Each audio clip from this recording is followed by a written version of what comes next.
Ready to go! Alrighty, ladies and gents, welcome to another YouTube video. Interesting update for you this morning. I've just logged into Facebook after waking up and having a look at the arm wrestling world. I've seen a post from none other than Bob Brown, of course, the man who wrote the rulebook and the modern day rulebook for both the WAL, for the WAF, I think even the IFA as well, and the man who explained the rule on the King's Move, which has, of course, been an interesting topic of late. But anyway, the post that I saw from Bob Brown was that he has put out a proposal to the WAL, the WAF, and the IFA to officially update, that is, the wording regarding the shoulder below the table and the subsequent consequences that may have for the King's Move, as we have seen it previously, may be about to change. So let me have a quick look at the post. Let me bring it up for you here. Okay, so you can see that Bob Brown has written, "I've been in communications with some people associated with WAL, WAF, and the IFA about changing the wording on the shoulder below the table rule. I've suggested the below wording. If a competitor's humerus bone is at a downward angle towards the shoulder, while the arm is in a neutral or losing position, it will be considered a non-arm wrestling position, and the ref will issue a warning.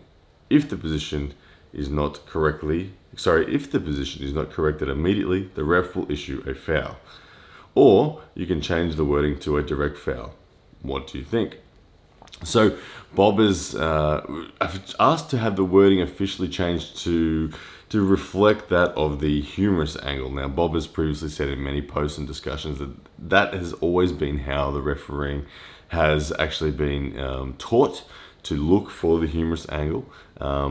He's mentioned the two possibilities there, of one being the warning and then the foul the second time, or simply the option of just changing it to a direct foul.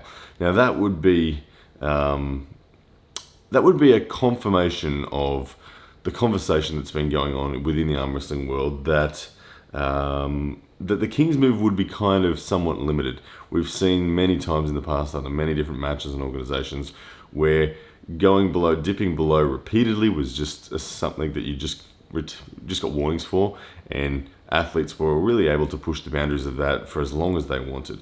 I can't remember personally ever seeing a match where someone was fouled out simply on ignoring that from the ref and staying below the table.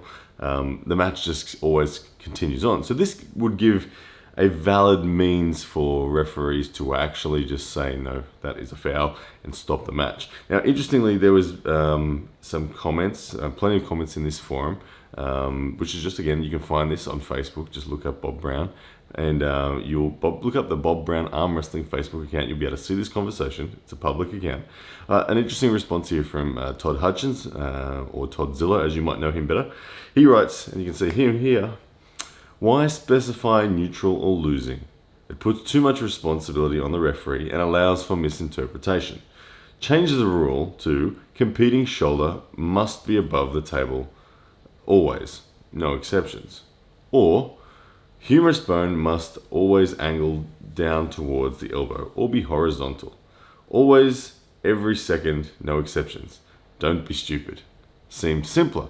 Now, Todd Hutchins, I love that plain and simple approach. I do. My brain, first of all, straight away went, though, to the area of thinking, I'm sure I've seen some tight hooks or some tight top rolls actually go with their shoulder below the table in the final offensive drive, and we wouldn't want to get rid of that. That, to me, that is perfectly fine for a hook or a top roll, especially a tight one, that if the competing shoulder dropped below in the very final moments of the pin, that it would be okay. So I went digging, I went looking for a screenshot. I'm like, surely I can find a hook, a tight hook, that wouldn't satisfy the way Todd has just ruled it. And this is what I found. All right, this image right here, this is, you can see Krasimir Kostadinov on the left and Sasha Andreev on the right, and this is in Moldova. Now, this was in a very, very tight hook battle, and Sasha Andreev was driving and driving and driving. And you can see here, this is just moments before the pin, absolute millimeters before the pin. Now, I don't know, if I zoom in on that, I actually think it's okay. I actually think, yeah, his shoulder is still above the table. His humerus, the head of his humerus at the shoulder end is still, that hasn't gone below the horizontal, and he gets the pin in the end.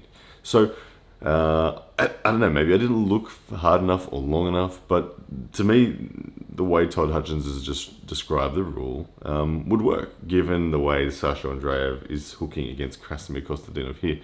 As I said, I might be wrong. I may have just not looked hard enough and deep enough to find a tight hook that didn't satisfy those rules as per Todd.